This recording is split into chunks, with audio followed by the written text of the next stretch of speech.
Chairman জনাব তারেক রহমান, ওনার নির্দেশ নামের আগে যেন মাননীয় না বলা হয়।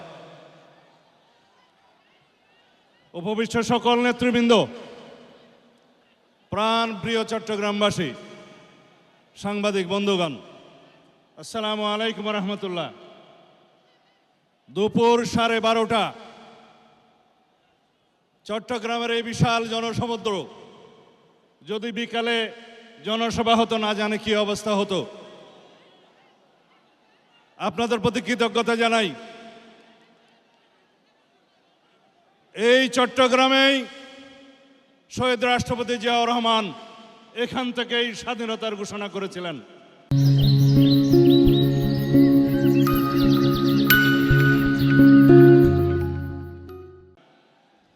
স্বাধীনতা যুদ্ধে সম্মুখ সমর করে স্বাধীনতা অর্জন করেছিলেন। সেই স্বাধীনতার পতাকা আজকে আমাদের নেতা জনাব তারেক রহমানের হাতে। আমাদের স্লোগান সবার আগে বাংলাদেশ। এই পতাকাকে সমুন্নত রাখতে হবে।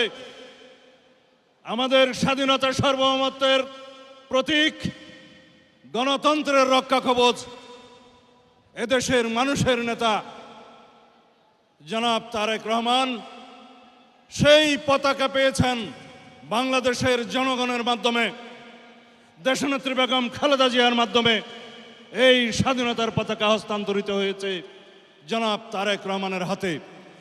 সেজন্য তিনি ঘোষণা দিয়েছেন, আই হ্যাভ এ প্ল্যান, অর্থাৎ আমাদের একটি পরিকল্পনা আছে এই দেশের জন্য, এই দেশের মানুষের জন্য।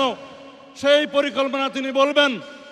এদেশের লক্ষ কোটি বেকারের জন্য বেকার ভাতা প্রদান করবেন নির্দিষ্ট সময়ের জন্য।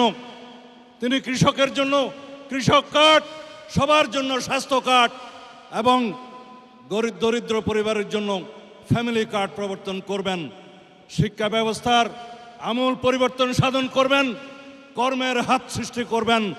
এইভাবে মেধা নির্ভর, প্রযুক্তি নির্ভর বর্তমান বিশ্বের সাথে তাল মিলিয়ে যাতে আমরা জনশক্তি সৃষ্টি করতে পারি, সেরকম একটি আগামীর বাংলাদেশ সৃজন করবেন। শহীদের প্রত্যাশা অনুযায়ী, এদেশের মানুষের প্রত্যাশা অনুযায়ী, আমাদের 24-এর গণ অভ্যুত্থানের, ছাত্র গণ অভ্যুত্থানের আকাঙ্ক্ষা অনুযায়ী সেই বাংলাদেশ বিনির্মাণে ইনশাআল্লাহ আমরা আমাদের নেতার হাতকে শক্তিশালী করার জন্য আগামী 12ই ফেব্রুয়ারি ধানের শীষের প্রতীকে একটি করে ভোট দিয়ে বাংলাদেশের মানুষের এই স্বাধীনতার সার্বভৌমত্বকে অক্ষুণ্ণ রাখবো, আমাদের পরিকল্পনাকে এগিয়ে নিয়ে যাব এবং একটি শক্তিশালী গণতান্ত্রিক এবং সমৃদ্ধ বিকশিত বাংলাদেশ সৃষ্টিতে সহায়তা করব। খোদা হাফেজ। বাংলাদেশ জিন্দাবাদ। বাংলাদেশ জাতীয়তাবাদী দল জিন্দাবাদ।